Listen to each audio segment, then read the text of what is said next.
So, is Blender hard or easy to learn? This is a question that lots of people are asking and they want an answer, and I would say the answer is not going to be a clear cut, whether it be easy or hard, because these things are complicated. So bear with me. In the next few minutes I will discuss with you some very important things if you want to have a future in 3D, or if you want to learn Blender or any 3D program in general. There is a possibility that this question is going to be asked by a beginner or people who have experience in other 3D programs or in other forms of art related to computer graphics. I believe for the most part this question is going to be asked by beginners who don't have experience, but they know that Blender is an amazing 3D program and they want to know whether they can learn it or not. And this is a very fair question. If you want to commit to something that is going to take you probably years, you want to know whether you are going to spend an easy time learning this program in the first place. The first thing we're going to talk about here is background, because it is very important and it is probably the biggest determining factor when it comes to deciding whether Blender or any 3D program is going to be easy or hard for you or not. In my experience, people who have a good background in art, like for example they used to draw or they used to do artistic stuff when they were young, which generally speaking means they have an interest in the creation process and having fun doing that without any external motivation. These people have a very high chance that they will find Blender easy to learn regardless of how hard it is, because they are creative people and they are problem solvers since a very young age. I listen to a lot of interviews and CG podcasts all the time, and when the host asks the artist about his background, it always goes something like this: I used to draw when I was like 4 or 5 years old. This is a repetitive theme among artists. It is one of the things that great artists have, but it does not have to be this way, because there is an exception to this rule, since talent is not God-given, but it is something you acquire over time and practice. If you need to learn a 3D program like Blender for work or because you need it, this is gonna be enough motivation for you to learn it and to become very good at it. If you have experience in 3D and you've been using a 3D software for a period of time now and you mastered it to a certain extent, meaning you have a solid grasp over the tools and you can use them to create whatever you want without facing lots of problems, then I would say Blender is going to be easy for you, because once you master the 3D concepts in general, switching to another 3D program is not going to be a big of deal, since you already know what you need to do and now it is just a matter of getting used to the tools. In the last few years, Blender interface became better and more understandable for people who don't know a lot about the functionality and the tools and where they exist. When it comes to modeling, if you never modeled anything before, then you are going to find it difficult at first, but as you practice, you will be able to get used to the tools and the modifiers and the shortcuts as well. Sculpting in Blender is not going to be robust as ZBrush, which is a program that specializes in sculpting for the most part, but you'll be able to create very great models using Blender's sculpting tools.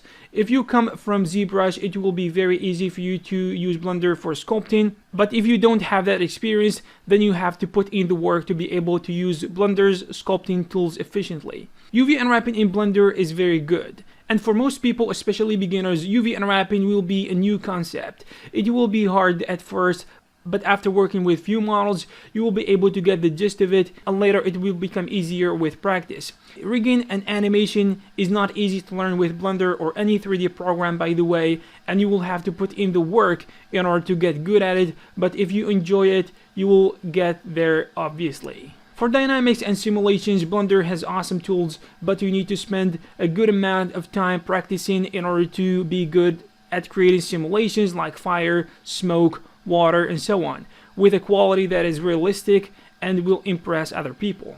If you want to learn Blender or any 3D program, then you need to spend tens of hours watching many tutorials and courses talking about the details and the specific things you need to learn in order to create something. If you think this is too much, then probably learning 3D is going to be, generally speaking, hard for you, and you're going to find Blender in particular hard to learn, because this is something you have to do in order to get information from experienced sources, not only from trial and error, since you are probably going to take forever to learn this on your own.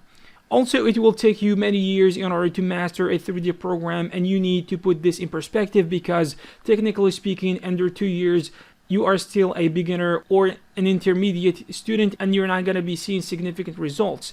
Most artists who are creating amazing art and getting hired by studios have at least 3 or 4 years of experience learning the software.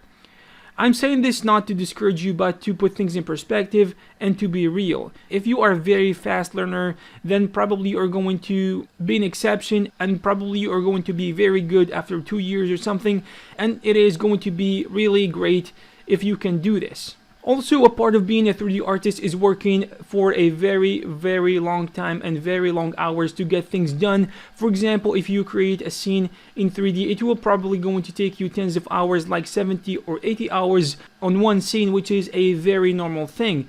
In contrast, drawing a scene in 2D probably is going to take you less than 20 hours if you want to create something spectacular.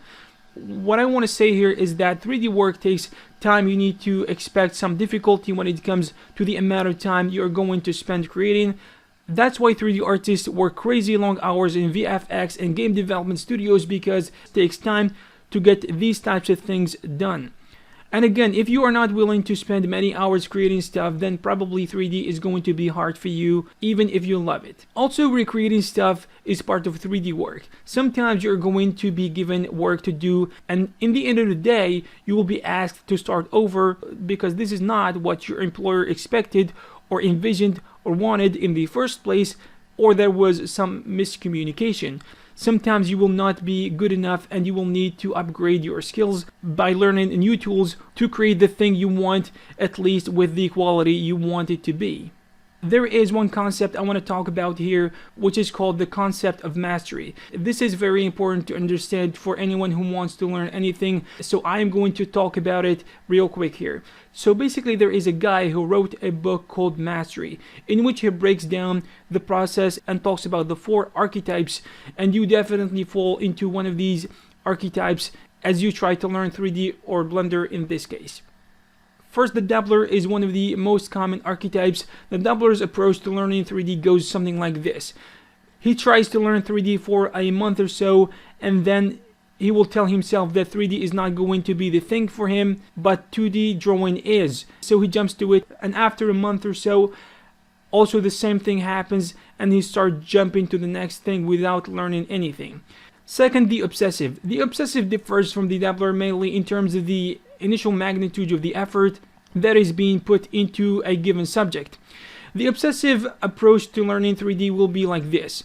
He tries to learn Blender for a month or so, and then he doesn't really see results, so he starts doubling down with more effort, and in the end he will quit.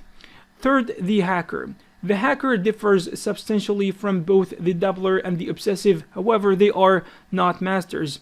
The hacker's approach to learning Blender is like this.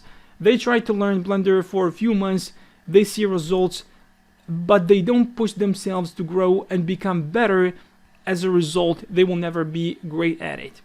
The master differs from the 3 obstacle archetypes because they love the practice, enjoy the process, and appreciate the journey. Rather than desperately clinging to the idea of the end result, they perform tons and tons and tons of deliberate and intentional practice. If you want to find Blender easy to use, please start with simple things and build up to more complicated things as you become better, which means that you will not necessarily face the steep learning curve. Also, a very important thing is to practice what you learn as soon as you learn it, because this way you're not going to forget all the knowledge you absorbed. If you find a 3D program hard to learn, just stop for a moment and think how your life will be changed for the better if you become a 3D artist, the things you will create and the projects you will work on. Think long term and you will have the ability to persist in the face of difficulties. 3D programs are hard compared to the other CG programs, but if you persist in the face of the obstacles that you will face, then you will become a 3D artist. It is just a matter of time. And remember to have fun, because it is the most important thing. If 3D is not fun, I don't know what it is, because this is the most fun thing for me. I hope you enjoyed this video and found it useful. If you have something to add, please leave it in the comment section below. And also you can check some of our previous videos. Thank you very much, and I will see you in the next one.